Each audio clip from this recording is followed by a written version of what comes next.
నమస్తే, welcome to our voice. నేను journalist నవత. సందేశ్ కలి పశ్చిమ బెంగాల్లోని ఈ ప్రాంతంలో జరిగిన సంఘటనను యావత్ భారత్ ఎప్పటికీ మర్చిపోదు.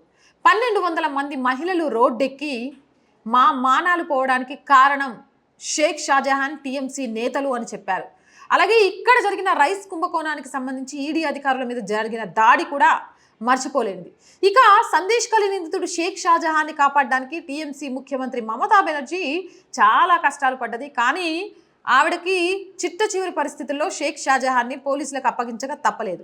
సిబిఐ ఎంక్వైరీకి ఇవ్వడానికి కూడా అడ్డుకునే ప్రయత్నం చేసింది. ఎట్టకేలకు సిబిఐ విచారణకు కూడా హాజరు కావాల్సి వచ్చింది. ఈ నేపథ్యంలో పశ్చిమ బెంగాల్ సందేశ్ కలి నిందితుడు షేక్ షాజహాన్ మనీ లాండరింగ్ కేసులో ఈడీ అరెస్ట్ చేసింది. సందేశ్ కలిలో భూ కబ్జాలు, మహిళలపై లైంగిక వేధింపులకు పాల్పడిన కేసులో ప్రధాన నిందితుడిగా ఉన్న షేక్ షాజహాన్ ప్రస్తుతం బసీర్హత్ జైల్లో ఉంటున్నాడు. మనీ లాండరింగ్ కేసులో అతడిని విచారించాల్సిందిగా ఈడీ అధికారులు అనుకున్నారు. వెంటనే అరెస్ట్ చేశారు. రేషన్ కుంభకోణం కేసులో విచారణకు వెళ్లిన ఈడీ అధికారులపై షేక్ షాజహాన్, అతడి అనుచరులు గత ఫిబ్రవరిలో దాడికి పాల్పడ్డారు. ఈ సంఘటన దేశవ్యాప్తంగా చర్చనీయాంశంగా మారింది.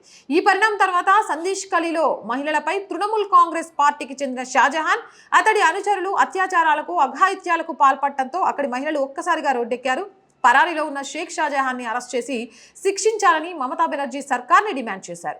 ఈడీ అధికారులపై దాడి తర్వాత దాదాపుగా 55 రోజులు పరారీలో ఉన్న అతడిని పోలీసులు అరెస్ట్ చేశారు.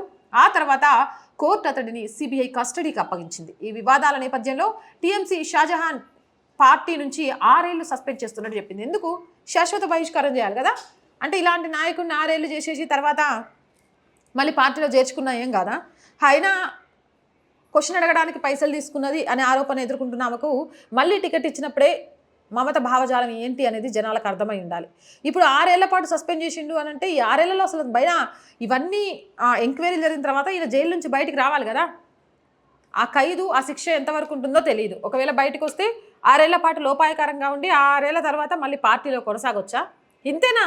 1200 మంది మాన ప్రాణాలతో ఆడుకొని ఈడీ అధికారుల మీద దాడి చేసి ఒక రావణ రాక్షస సంహారిగా మారుతున్నప్పుడు, రావణుడిగా మారుతున్నప్పుడు ఆయనకు విధించే శిక్ష రావణ సంహారం చేసే దిశలో అక్కడున్న ముఖ్యమంత్రి వ్యవహరించకపోవడం అనేది కొంత బాధాకరమనే చెప్పాలి.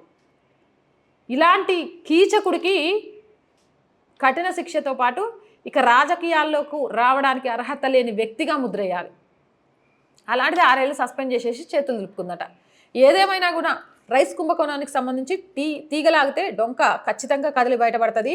అది ఎంత అంటే టీఎంసీ అధినేతకు కూడా చుట్టుకునే ప్రమాదం లేకపోలేదు అంటున్నారు. మరి చూడాలి ఈడీ కస్టడీ తర్వాత ఎలాంటి వార్తలు వెలుగులోకి వస్తాయి అనేది. ఏమైనా షేక్ షాజహాన్ విషయంలో ఈడీ కానీ సిబిఐ కానీ వెంటనే విచారణ చేసి కఠినమైన శిక్ష, పరాయి ఆడపిల్ల వైపు కన్నెత్తి చూడాలి అంటే భయపడేలాంటి శిక్షలు విధించాలి అని యావత్ మహిళా లోకం కోరుకుంటోంది.